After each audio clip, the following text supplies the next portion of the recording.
दोस्तों YouTube channel मान्य study point पर स्वागत है।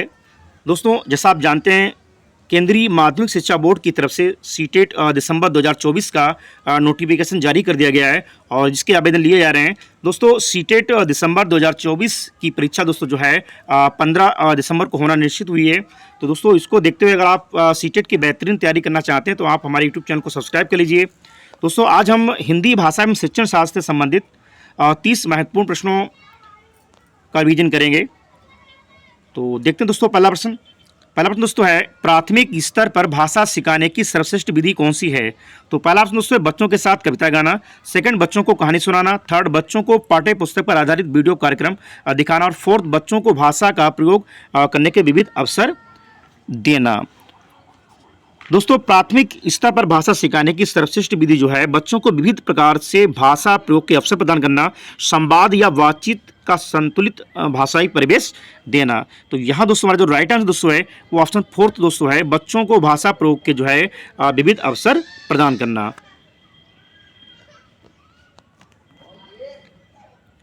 नेक्स्ट दोस्तों है बच्चे प्रारंभ से ही, पहला ऑप्शन दोस्तों है एक भाषिक होते हैं, सेकंड ऑप्शन द्विभाषिक होते हैं, थर्ड बहुभाषिक होते हैं, फोर्थ भाषा में कमजोर होते हैं।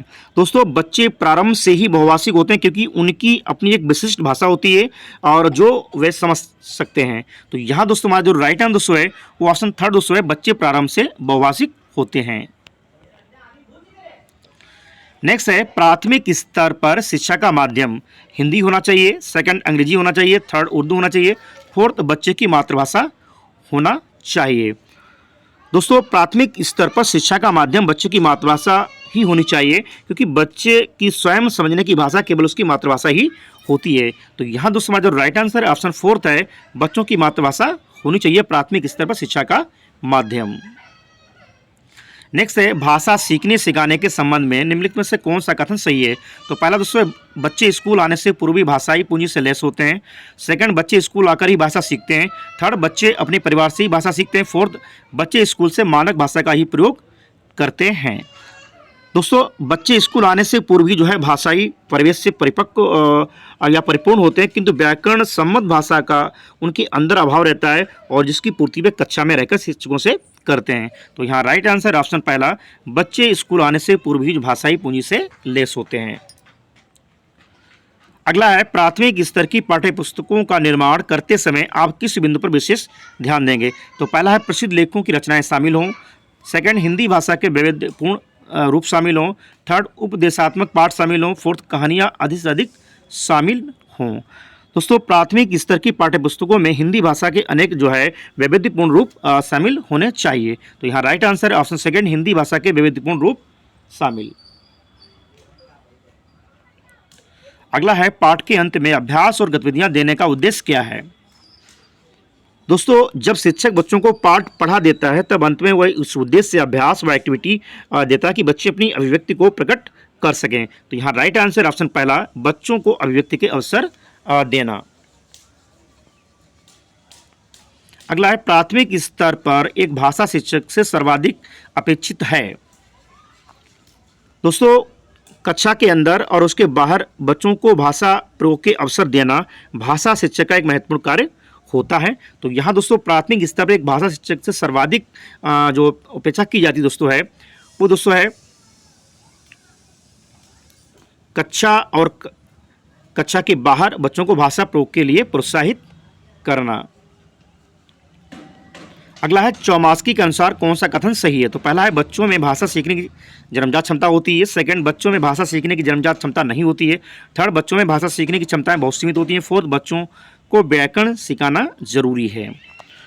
दोस्तों बच्चों में भाषा सीखने की क्षमता जन्मजात होती है और ये कथन जो है चौमास्की का है। तो यहाँ राइट आंसर दोस्तों है वो ऑप्शन पहला है, बच्चों में भाषा सीखने की क्षमता जन्मजात होती है।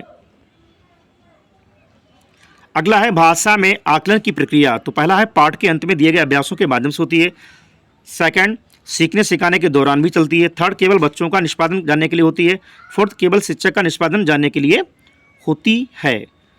तो यहाँ दोस्तों हमारा जो राइट आंसर दोस्तों है वो ऑप्शन सेकंड दोस्तों है, सीखने सिखाने के दौरान भी चलती है। भाषा में आकलन की प्रक्रिया जो है ये सीखने और सिखाने के दौरान ही चलती रहती है। तो ऑप्शन सेकंड सही है। अगला है भाषा अर्जित करने की प्रक्रिया में किसका महत्व सर्वाधिक है? तो पहला है भाषा कक्षा कक्ष का, सेकंड भाषा प्रयोगशाला का, थर्ड है पाठ्य पुस्तक का, फोर्थ है समाज का।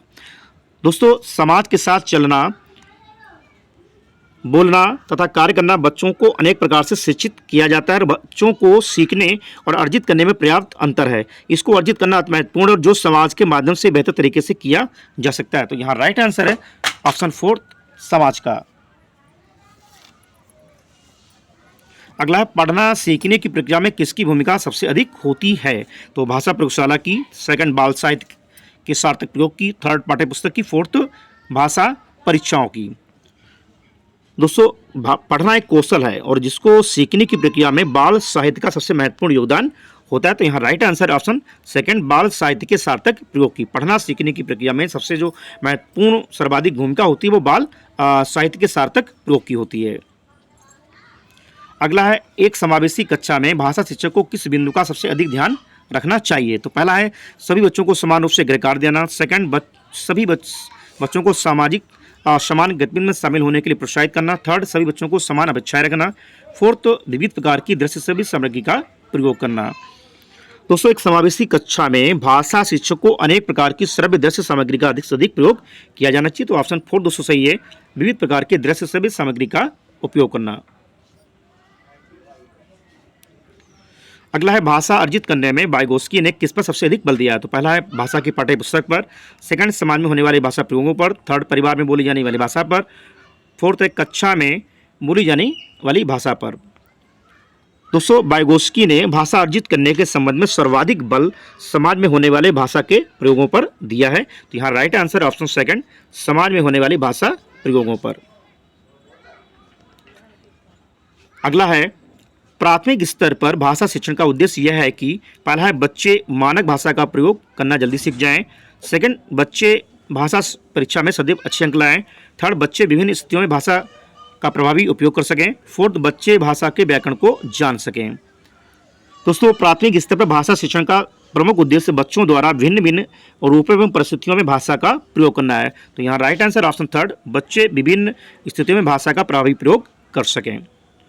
और लास्ट क्वेश्चन दोस्तों है बच्चों की भाषा का आकलन करने के लिए सबसे उचित तरीका क्या है? तो पहला ऑप्शन है बच्चों की लिखित परीक्षा लेना, सेकंड बच्चों के भाषा प्रयोग का अवलोकन करना, थर्ड बच्चों से किताब पढ़वाना, फोर्थ बच्चों से परियोजना कार्य करवाना। दोस्तों, एक अनुशासित भाषा शिक्षक को चाहिए कि वह उनका आकलन करते समय उनकी भाषा प्रयोग का गहनता से अवलोकन करें और भाषा आकलन का यह सबसे अच्छा तरीका होता है। तो यहाँ राइट आंसर ऑप्शन सेकंड, बच्चों के भाषा प्रयोग का अवलोकन करना। बच्चों की भाषा का आकलन करने के लिए सबसे जो उचित तरीका हो सकता है वो बच्चों के भाषा प्रयोग का अवलोकन करना, उनका निरीक्षण करना।